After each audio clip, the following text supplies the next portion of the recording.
Political commentators across America speak of Obama as the country's first post-racial president and a transformative figure. We set out to speak to ordinary Americans at their workplaces and near their homes. We're in the suburbs of Detroit, 8 kilometres from downtown. It is scarcely believable that this is modern America. In this most blighted of neighbourhoods, people are desperate for change. They're impatient for it, but they're sceptical about the ability of their politicians to deliver. And you only have to look at these houses and decades of neglect to understand why that is so. It's not good. It's not looking good either. But only thing you really can look up for is that we at the bottom. So we only can go up from here. Kokomo, Indiana is typical of a lot of Midwest towns dependent on the car industry. It is feeling the pain more than most. Its 4 Chrysler plants shut down for a month over Christmas New Year. The future of the industry and of the town is in doubt, but it's not just those directly employed who feel the pain and the uncertainty. I went to a job fair in Indianapolis yesterday, and I swear that had to be the only job in the state of Indiana that was hiring, because there was, I'm sure, at least between 3,000 and 4,000 people there. And I seen like all different types, and I seen a guy in a military uniform standing in line for a job, and I'm just like, you know, how sad is that? That somebody that serves our country has to come back and stand and he seems to support a socialist form of things, even though it's not socialism, of wanting everybody, and I know that sounds idealistic, that he wants everyone to be equal.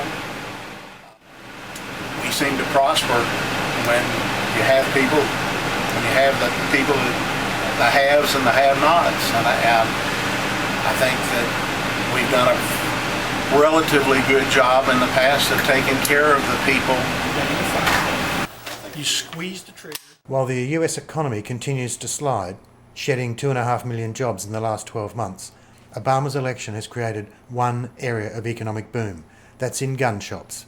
Their sales are booming.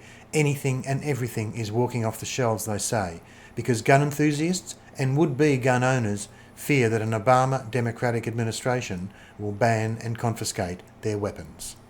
When he was in the Illinois State Senate and when he was a senator in the United States Senate, he never met a gun control ordinance or law that he didn't like. For young voters, for liberal-minded voters, for ethnic minorities such as African Americans and Hispanics, Obama's election represented a thrilling release from years of missteps, incompetence and wrong-headed policy. But to African Americans in particular, it was not just about race. For them, it represented the election of someone who understood their struggle. And it shows progress in terms of acceptance.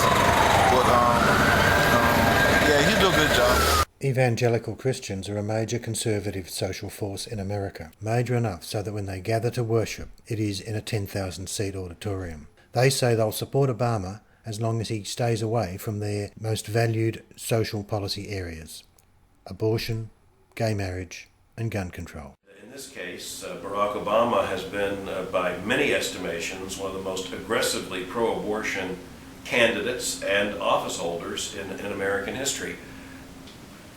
Even if they disagree with him, as a whole, our country will give him a chance.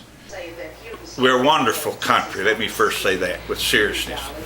But we have many, many problems. And without the coal industry, without government assistance, we would be in a mess, really. The euphoria of election night has passed. It's now a pleasant memory.